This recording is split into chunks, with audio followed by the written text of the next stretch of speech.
Alright guys, welcome back. It is I, Crown Fiend, and this is What If Asta Was Spawn Part 2.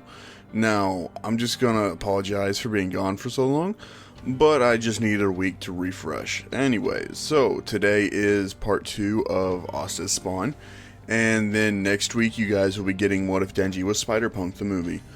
And yeah, so I hope you guys are ready, and let's go ahead and get this going. So where we last left off, Asta had become Spawn, and through there a lot of things had happened to him, with his father Orsi being killed, his hatred for nobles growing, and even turning the Black Bulls into more of a covert ops squad. Along with that, he made peace with Yuno, and the two of them have agreed to make the Purple Orcas pay. And that is where we pick up our story. Yuno and Asta would have an understanding, agreeing to make them all pay. That night, Asta would return back to his room, and once he returned, he would see Gray there sitting on his bed. She was dressed in a short, bright blue nightgown that covered her for the most part, but revealed just enough for it to be called seductive. Vanessa made it for me. She said that you might like it, Gray said, but Asta could tell that she wasn't comfortable wearing it, so he took off his cape and gently placed it around Gray, saying, "You don't need to dress like that for me to notice you. I'm not blind. I can tell that you have feelings for me.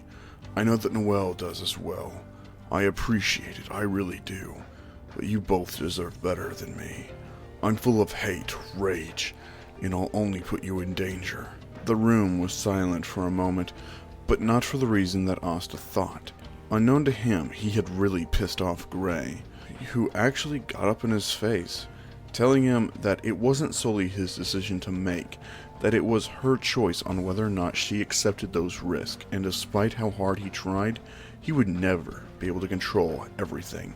Continuing on, saying that she had worked so hard on being more confident in herself, to the point where she even considered wearing this night dress, taking off Asta's cape in the process, and at this moment, Asta had to admit, he liked the sight of Gray, with her not being afraid to get up in Asta's face and speak her mind. Asta had to admit he found her very attractive, and after Gray got all that off her chest, the room went silent, and Gray took this opportunity to kiss Asta before then leaving him there to think about what she said. "This is getting complicated," Asta thought to himself as he laid down and went to sleep.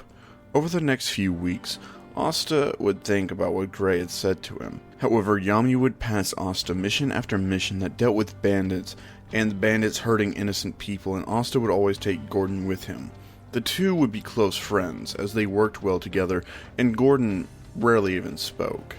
Over the next week, all of the Black Bulls would see gains, as Noelle had perfect control over her mana, Magna had been doing physical strength training and was starting to see more results, but he also began to practice with chains of his own creation, after seeing how Asta was able to utilize them perfectly. Luck would work on his teamwork, and not just being battle hungry, he couldn't afford to keep losing control all the time, and progress was slow, but it was still being made. Gordon showed the most growth, as he was the perfect partner for Asta, as the two were like Black Ops of the Black Bulls, the ones who killed and punished the people who deserved it. Finral, on the other hand, was being trained personally by Asta, who would instruct him on better ways to use his mana, and even force his necroplasm into Finral, which forcefully moved his mana to create spells that he could use as weapons. And during one such event, Finral accidentally opened a portal to Hell, which caused a low-level demon to cross over and immediately met its demise by Asta, who then closed the portal. But this gave Asta some ideas, and he would soon implement them. However, Gray was showing massive results, as she wore more form-fitting clothing now, not afraid to show off her looks, and even was able to use her magic to transform other objects into things, as one day she actually transformed the woods into a nightmare forest, one of which she controlled everything. Asta was very impressed by almost everyone, except for Gauche, Vanessa, and Charmy, who regularly skipped out on training, and Yami wasn't having any of it. Meanwhile, Asta would also sneak away to train with Yuno in secret, helping him gain strength at an alarming rate. But during this week, Gray's words to Asta had been on his mind, and she'd stopped visiting him at night, almost like it was his turn to make a move. Then one day, Asta and Noelle were summoned to the capital, and Asta would actually be wearing normal clothes for once. He was wearing tan pants, black boots, and a black sleeveless shirt. Noelle would really like this style, and Luck thought it was pretty cool. On their way, they would run into Yuno, who this time would simply walk up to Asta, and immediately he knew that his brother was troubled. "What's troubling you?" Yuno asked, and Asta just said that he'll talk about it later. Mimosa would apologize to Noelle, who accepted it, and the two would begin staring right at Asta and Yuno, and begin comparing the two.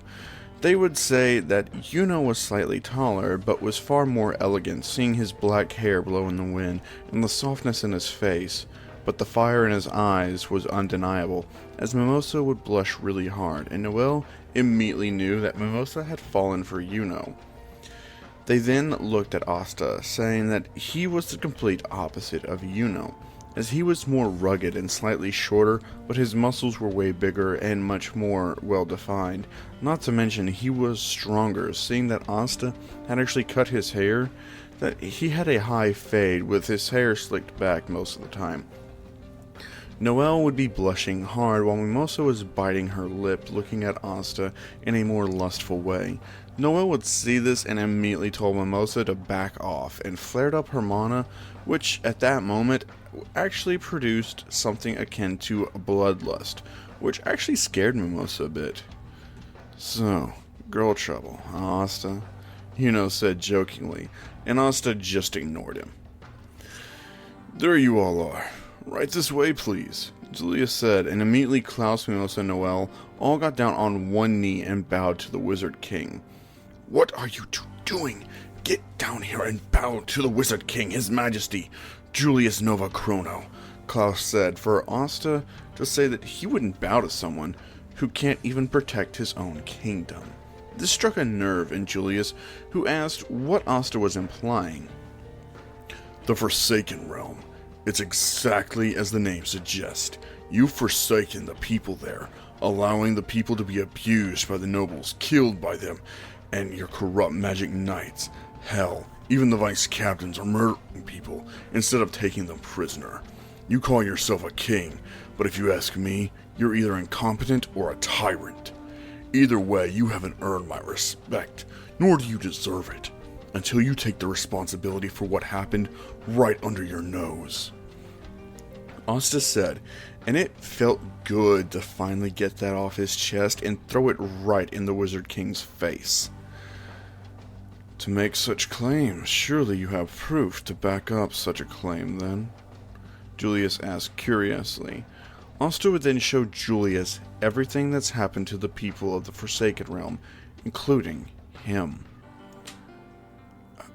"How are you alive?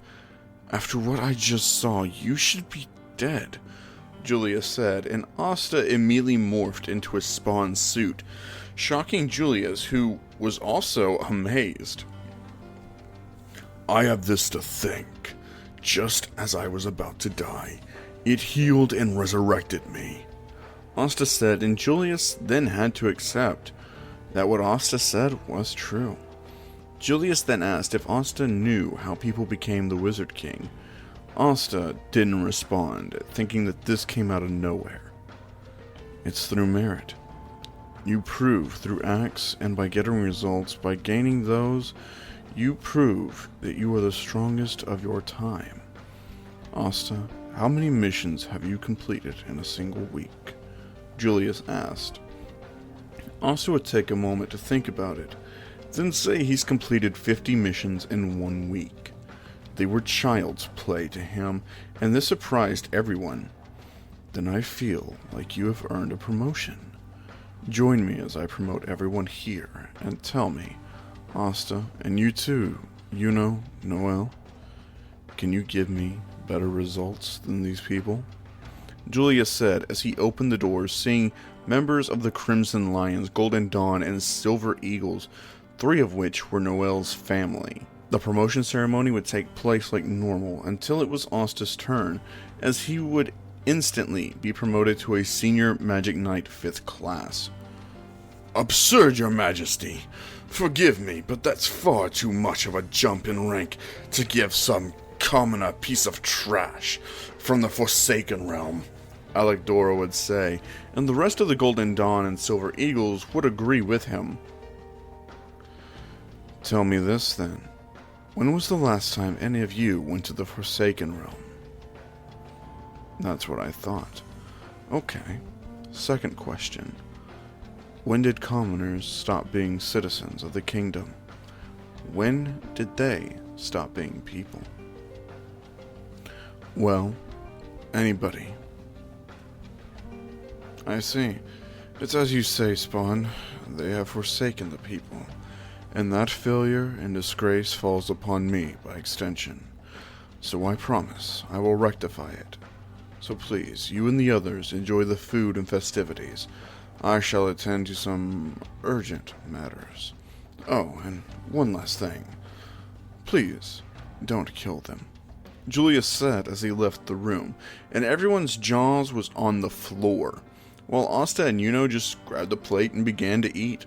Noelle quickly joined them, then Klaus did as well with a confident smile on his face, seeing as how they just left Alec-Dora and the rest of his squad speechless. Mimosa joined them, but she was still rather nervous. The tension in the room could be cut with a butter knife, but Asta didn't care. He was mainly just trying to keep himself from killing all the nobles in there. So that's the newest Black Bull member that Yami recruited. I don't sense any mana from him, but his presence, it's suffocating. Fuegoleon thought to himself until it was interrupted by Noelle screaming as water was poured all over her, and a loud smack could be heard as Noelle slapped her brother solid for doing that, getting up in his face demanding to know why he did it. Immediately, Yuno had his grimoire ready, knowing where this was headed. Klaus also prepared for battle, and Mimosa already had a healing garden ready. But all 3 were sweating intensely as they kept an eye on Asta, who was now standing upright, no longer leaning against the wall. He really stood up, and they're all sweating that much, and already have their grimoires ready for battle. This is going to get real ugly really quick. Fuegoleon told himself, scanning the room for Leopold, making sure he wasn't getting himself caught up in the commotion. Sure enough, Fuegoleon would see his younger brother readying his grimoire for battle. Then it was heard, almost as if the whole room went quiet. Asta had taken a step, and was now walking very calmly and slowly towards the Silva family. Fuegoleon immediately rushed in, grabbing his brother, telling him to stay out of this before he starts something that might get people killed. Brother, what are you talking about? These guys are about to attack the Silva family. We should be helping them. I'm not scared of any of them, even that guy in the back, Leopold said confidently, but Fuegoleon told him that if he wasn't terrified of that guy, then he was a fool, and to watch what happens. Leopold would do that, watching as Asta moved forward, watching as Solid laid into Noelle, telling her that she's a disgrace, an abomination to the Silva family, and that she can't even control her own magic properly. And then, with a serious tone, Solid told Noelle that she was the reason for their mother dying, and that Noelle should kill herself as atonement. Nebra seconded that sentiment, and Noelle just told Noelle that she should never have even shown her face in the royal realm, that she doesn't have any right to even call herself a Silva, and that he never wanted to see her again. Noelle was crushed, emotionally falling to her knees, and that's when Solid created a water sword and began to drive it down, attempting to kill Noelle, and Noelle was shocked, trying to stop Solid, and Nebra, who was smiling, watching it all. Suddenly there was a huge eruption of green energy that shattered all the windows As a giant shadow was cast, the sound of chains echoed. Nebra looked up, and immediately her smile faded, and fear quickly gripped her heart in a stranglehold. Seeing Asta now in his spawn suit, as he descended down upon her, shattering her leg as his chains wrapped around Solid's throat, lifting him into the air, suffocating him. Asta would then knee Nebra in the face, causing her jaw to shatter and knocking out her teeth, then slamming his foot down on her chest, breaking a few ribs. Meanwhile, Noelle would be watching in shock. Listen to me very carefully before you do something very stupid. I'm here to make you bend the knee, apologize, and beg Noelle Silva for forgiveness, or you'll be burying 2 siblings instead of just 1. Asta said to Noelle with his foot on Nebra's throat. Who do you think you're talking to? I only bend the knee to one person, and that's the Wizard King, not you, commoner. So release my sibling, and I won't kill you. Noelle said as he released his mana that began to suffocate everyone in the room except for Asta and those who knew his power. Because compared to the endless suffocation of Asta, Noelle's mana was like a little kiddie pool against an endless ocean. Who am I? Well, allow me to tell you. I'm the unstoppable force and the immovable object that'll beat you without even moving an inch. So go ahead and make my day. I'll make your afterlife. Asta said, smiling a wicked smile, with his eyes burning green. Noelle would begin to use a spell, but was interrupted as Asta's chains wrapped around his neck, arms, and legs, and was forced down to his knees. Asta would then channel his necroplasm through and burned Noelle, branding him with his chains, and Noelle screamed out in pain. Now lower your head and beg for Noelle's forgiveness, or I really will kill them both. I've run out of patience. Asta said, and Noelle would see Noelle lower his head, and tears began to fill his eyes as he apologized to Noelle for everything, saying that he only ever wanted to protect her, but he couldn't stand looking at her because she looked so much like their mother. He knows that he failed, but he promised that everything he had ever done was to protect her. Noelle couldn't believe what she was hearing as she got to her feet. Rage filled her eyes, as it was now her dominant emotion. She would yell at Noelle that if that's true, then he was more delusional than she thought, since he allowed her brother and sister to physically, emotionally, and mentally abuse her every single day, and that she couldn't count all the bruises and bloody noses that she'd received from the 2 of them over the years. And once she got her grimoire, she was immediately cast out by him and forced to join the Black Bull squad, which is the only thing that Noelle was thankful for, since she finally learned how a real family should be. I've cried with them, fought with them, laughed with them. We have shed blood, sweat, and tears together. I've learned so much from them. They taught me how to live, how to laugh, how to handle sorrow, how to handle joy, and how to handle love. All the things that you have never taught or given me. All of the Silva family has ever given me was hatred, trauma, pain, and sadness. So if you don't want me calling myself a Silva, fine. I denounce you all, because to be frank, I really don't give a damn about it anymore. Noelle said, as she walked over to Asta, saying to release them this time, but she won't stop him if he ever needs to kill them in the future. Asta would release them all, letting Solid hit the floor, gasping for air, since he was seconds away from dying. Noelle would be released, but would have burn marks of the chains in his skin as a permanent reminder. Now do you see what I meant by that, Leopold? Figolion said, and Leopold would be shaking with fear, nodding his head, not being able to even speak anymore. Asta suddenly grabbed his head in pain as he felt fear, pain, and then nothing, as a giant explosion went off. Spawn, what's wrong? Yuno asked, and Asta would be filled with rage, saying, "They're killing children!" Immediately, Asta jumped out the window into the city, seeing burning buildings, and he would feel all of their pain and fear screaming into his head. Asta's rage filled even further as he felt all the children being slaughtered, until he heard a scream from a little girl who was about to be slaughtered by what looked like a rotting corpse. Asta immediately tore it apart, standing in front of the little girl, saying that she was going to be alright now. "Don't go lying to her, Magic Knight," Rady said to Asta, but wasn't expecting Asta to grab him by the throat, demanding to know why he's doing all of this.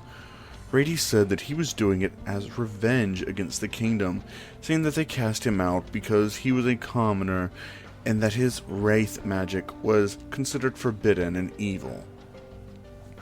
"That's it! You killed all these innocent people just because you got kicked out. You killed children, all because of that?" Asta asked, gripping Rady's throat tighter, and Rady's told him that reasons are very simple, not like the damned cult of Psalms 137. Asta then froze, asking Rady's what he knew about them, only for him to say that it was a cult full of monsters that was working with the Eye of the Midnight Suns to bring some throne into existence, and that's all he knew, really. "Then you outlived your usefulness," Asta said, using his cape to cover up the eyes of the little girl. Asta then used a technique that just came to his mind, one he called the penance stare, as he summoned all the souls of the people that Rades had killed, and to let them rip him apart, tearing him to ribbons. Asta's hand lit up with green energy as he blasted Rades into nothing more than a pile of ash. Noelle would arrive, seeing what happened, and Asta told Noelle to get the girl somewhere safe, and to protect her, as he was now gonna clean up this mess. However, that's when Finral would arrive, telling Asta that Saussy village was being attacked. As well, Yuno hearing this would tell Asta that he'll go to Saussy village, and Noelle, Mimosa, and Klaus would also volunteer, and Asta reluctantly agreed, telling them to be careful. "I'm sorry. I should have noticed that it was being attacked, but I was blinded by my rage," Asta said, as they all went with Finral. Once they all disappeared, Asta would examine the area before hearing a voice saying, "So, you're the new Spawn, huh? It's a shame you didn't get to go visit hell. I would have loved to torture you." Asta turned his head to see a short, fat clown with face paint on his face holding a magic knight by the throat, then proceeding to snap it. Asta would scowl at him, but wouldn't attack right away. Instead, he'd ask who this fat fuck was. "Oh, well, that's a long story, but basically you can call me Clown. So don't worry about the rest for right now.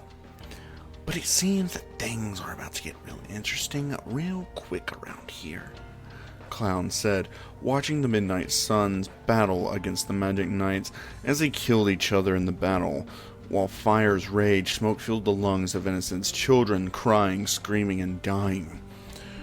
Clown told Asta this was only a small taste of what was to come with the throne arriving soon. Everyone will want its power. In search of the power, they'll burn the world to ash, and everyone in it, and he couldn't be more excited for it. Asta would tell Clown that he'll destroy the throne before he lets anyone burn this world. "Seems like you don't really know nothing about being a hellspawn, huh, kid? Well, that's alright. Come, walk with me. Let's talk about everything. But first, let's watch what happens. It's my favorite part, you see," Clown said as a giant portal would open up and teleport all the Magic Knights, captains, and other members far away, except for Fuegoleon and Leopold, who were fighting their hardest in the center. Asta would lift one hand and have his chains spread through the kingdom, wrapping up every enemy they found, and with one thought, almost every single one of them died. "Now, as you were saying, fat boy, Asta said coldly, staring at Clown, who wasn't happy at all about what Asta just did. I swear, every single new spawn that pops up these days are fucking killjoys. But hey, whatever works, because this is all just a pre-show for what's about to happen, right? You're gonna go ballistic on these purple orcas, right? I can't wait, because everything happening around you has been set in motion by a group of people that you know nothing about. Hell, they know more about you than you know about yourself, kiddo. But that's what I'm here to offer you a deal. Clown said, smiling, showing all the maggots falling from his teeth, his white straggly hair being thrown about in the wind, his eyes glowing red, complementing Asta's green eyes. What's the deal, and why should I trust you? Asta asked Clown, and Clown told him that the deal was simple, that he wanted Asta to help him claim the throne for himself, and that if he did that, then he'll leave this world alone and allow him to live a peaceful life after everything is said and done. And for trusting him, he's got no reason to. But isn't that exciting in a way? Both of them don't have a single reason to trust the other, except for their own self-interest, making this volatile, extremely unpredictable, but oh so exciting in its own unique way at the same time. Asta would think about it. Being extremely hesitant to accept the offer, something wasn't feeling quite right to Asta. The anger in him was telling him to do it, make the deal, use him for all he's worth, then kill him and take the throne to use it for the purpose of killing every single noble and royal across the planet. Yet, at the same time, his heart told him that if he made this deal, then he would sign up for suffering unimaginable to him, and that he would truly become a monster. How about this? Come find me when you're ready. I'll be waiting. And just to sweeten the pot, I'll fill you in on what's really going on, Pawn. Clown said as he slipped into the shadows and disappeared.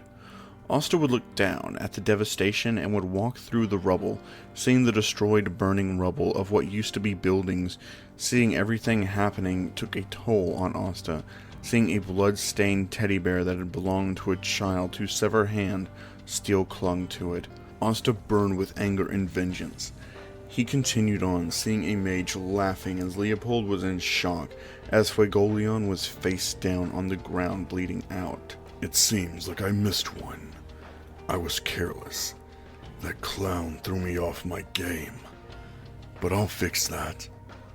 Asta thought to himself as Leopold cried out for help, and Asta just looked at him with a cold, uncaring gaze, stepping over Fuegoleon's limp body, telling Leopold that his brother is as good as dead. Nobody can save him now, and that he should concentrate on the task at hand. You are exactly as the Great One said you would be. Impulsive, fierce, merciless, but inexperienced. Which was proven right, when you didn't even notice me right in front of you. And by looking at the time, it seems you haven't noticed what's been going on in Saussy Village either. Clown sure did a good job of confusing the hell out of you, which we were sure to keep an eye on. And now, you're gonna be too late to save what's left of your family and friends. So I'll do you a favor and send you to them, Valtros said, but before he could, Asta wrapped him up in his cape, which tore Valtos to pieces. Once that was done, Asta rushed to the shadows to move back to Saussy Village, as now he felt what was really going on, and it was killing him deep down inside, especially when he felt Yuno's life fading fast. However, Leopold continued to lay there, holding his brother's motionless body, the blood pouring down, as he wanted one thing: power equal to that of Asta's, and that he would use it to kill him. Meanwhile, hours earlier, Finral and the others would have arrived at Saussy Village to see Captain Yami, Gray, Gordon, and Magna fighting their hardest, while Luck, Vanessa, Gauche, and Charmy were all down on the ground, beaten, bloodied, and broken. The people attacking were different from those that were attacking the capital. These people had an entirely different aura to them, and reminded them of Asta in a way. There were only 2 of them. However, only one was doing any of the fighting, and that was a giant towering mass that was called Monolith. Immediately, Yuno went towards the church, and what he saw caused him to scream out in agony, seeing Sister Lily crucified to the cross of the church.